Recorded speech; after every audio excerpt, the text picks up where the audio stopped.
everybody, welcome back. Danny here with some delicious non-alcoholic cocktails for you, courtesy of Lyre's impossibly crafted non-alcoholic spirits. These are brilliant. They're total stand-ins for whatever alcohol you're going to use. Now, today I'm going to make you a classic cocktail, again non-alcoholic. I'm going to make you a Negroni.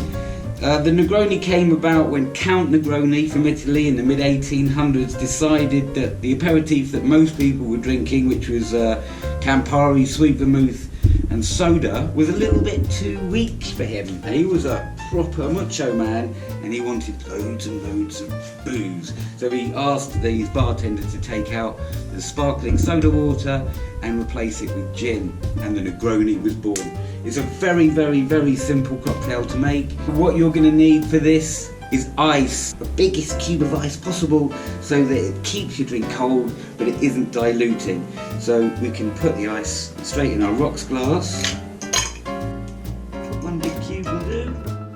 1 part Lyre's non-alcoholic spirit. I'm going to put in just a little over 25ml, like maybe 30ml, like that. Same again, the Aperitif Rosso. This is what I'm using in place of my sweet vermouth, my Antica formula, my Martini Rosso. The same again, so 30ml. Yes, lovely. And now this is my Italian orange. It's standing in for Campari. And the same again there with 30ml. Now, an alcoholic Negroni, you would want to stir this down to melt down the ice and soften up the drink. But for the Lyre's, there's no need. It's perfectly balanced as it is. We're going to finish it off with a nice orange circle,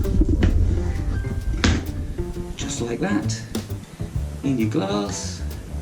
And that, my friends, is a delicious classic Negroni with no alcohol.